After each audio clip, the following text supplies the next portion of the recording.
Okay, so a short video here, you guys, and I want to do a better video for this, but I'm doing this one now because of the timing for it. And in the center, more and more people have started to ask, well, what can I do? What can I do for more service? And I think there's going to be a lot of those kind of opportunities for everybody as time goes on here. But right now, right off the bat, I want to, I should have done this a long time ago, but here we are. So I want to ask that the prayer request that Daniel and his wife Julia put in for Julia's sister Katie, who has a brain tumor, I want to ask our community to take that actually very seriously.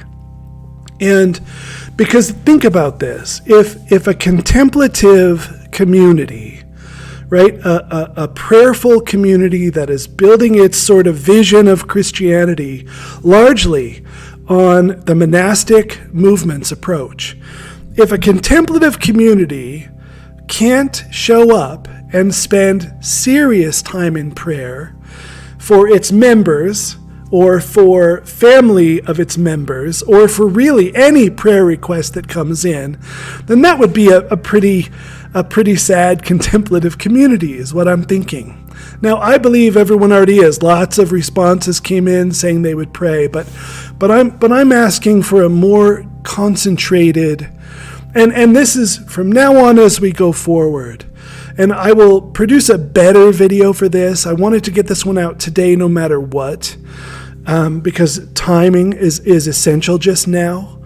But what I'm thinking is I want us to really commit to spending serious time in prayer. And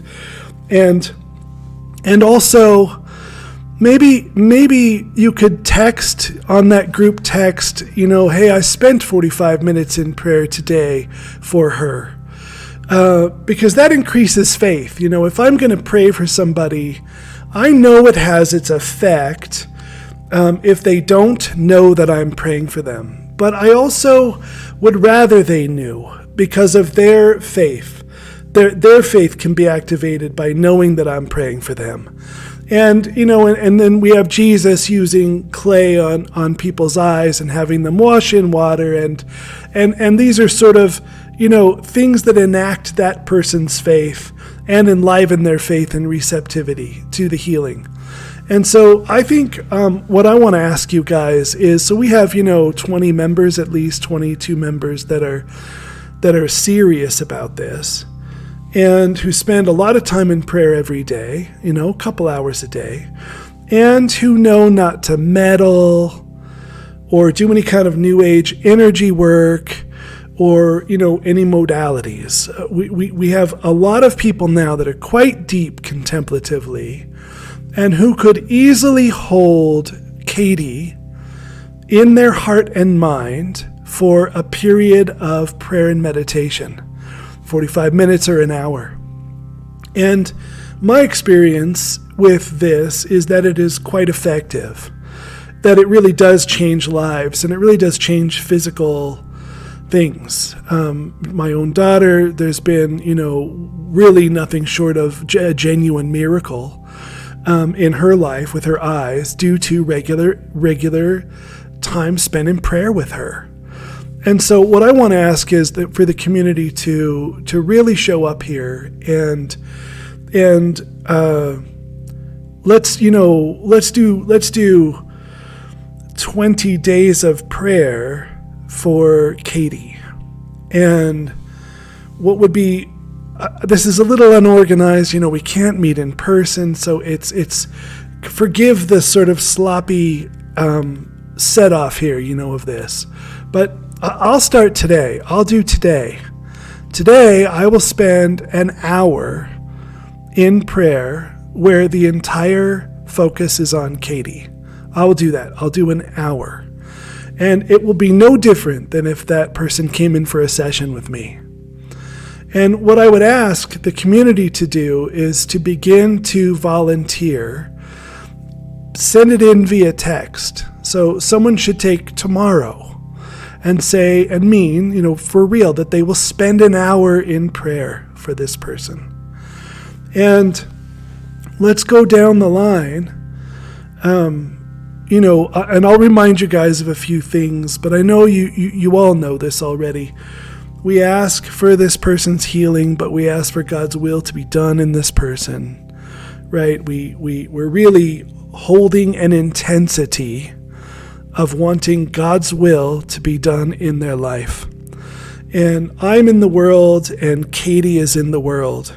And the world is, in some ways, resistant to and hiding from God. I mean, the Garden of Eden, right? Adam and Eve sin, and then they hide from God.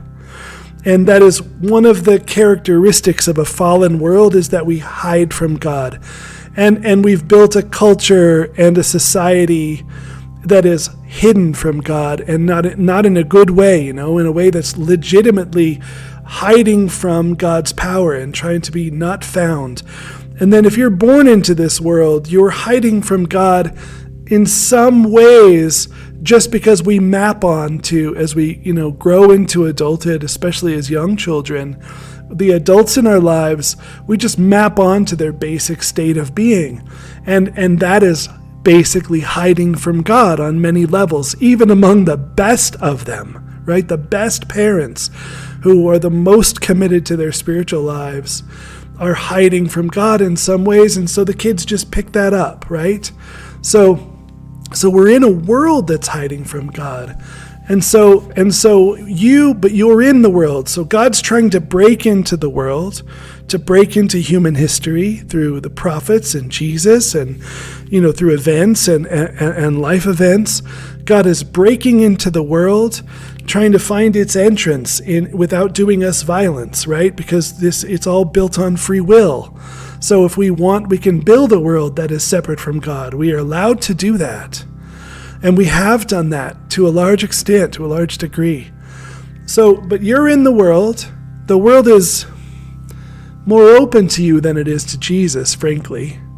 And so through you, through mediation, through God's desire to use humans to change the world, right? Through Jesus's desire to use us to sort of complete the pieces of salvation that he didn't complete, right? It says that right in the New Testament, that we are a part of that salvation, that salvation comes into the world through us too. It's really from Christ through us into the world. It's his power, but he uses people. So let's take Katie, right? Let's take Julia's sister, who is in need because of the brain tumor, but also other things, spiritual things in her life that where she needs aid.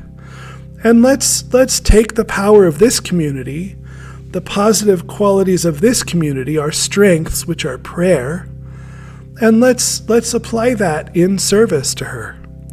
So I'm going to send a text to everyone asking, and I just hope, what I hope is for the next 10, 15 or 20 days, we can have not a day go by where one of the members of our community doesn't sit down in a serious way and spend, 45 minutes or an hour in prayer for Katie. And then as in a longer term sort of view, I think that we can definitely start to take that kind of request a little more seriously in this community, because it is our strength. I mean, if there's anything that we should be able to do well for a person, it is pray for them and hold that healing energy, that God energy in our hearts and minds, and hold that person in our hearts and minds in a way that is real and that actually makes a real difference. That's definitely what our community can do. And it's a strength of ours, and it's something we should do. So I'm asking. So I'll start today. I'll send the text as soon as this video is uploading. So it's really there for you guys to watch. And then I'll just ask via text also for everyone to watch this video. And then let's start taking that a little more seriously as far as being of service to humanity through prayer. Doesn't it just make sense? I mean, that's what the monks and nuns do. They hold the world in prayer. And, you know, I'm sure some people look at that as if they're doing nothing. But those people that wouldn't see the value in it are the same people that don't see the value in prayer in their own lives. Whereas we know that it's this prayer life that is causing this radical transformation over time, bringing us to levels of healing and spiritual maturity and intimacy with God that would have never come in any other way. Maybe what I have not emphasized enough is that you can hold another person in that same place. You can be an advocate for that person. And it's non-invasive. It's all through God. It's really all God's will. We're basically just holding that person in God's power.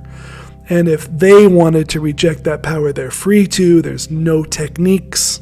There's no manipulation. There's no magic or sorcery involved in it. We're in no way trying to override a person's will. But certainly we can say that for this hour, they will be surrounded in that light. They will be held in that light, intentionally held in that light, and do with it what they will, right? And then bigger than that even, God, your will be done in this person's life because you know them in a way I don't know them. And you know this person in a way that even they don't know themselves. So, okay, very short video. I've never done one this short. But I'm asking everyone to pick a day, and let's start. Let's do this for Julia's sister, and then let's let this be a thing we do for others. A genuine service. That's genuine service. It's not, I'll say a quick prayer on the way into meditation. It's, I will spend 45 minutes or an hour in prayer with this person. I will do that in a real way where I take it seriously and I treat it with the dignity and seriousness that it deserves. And so that's my request to the community. I think that's an obvious next step for us.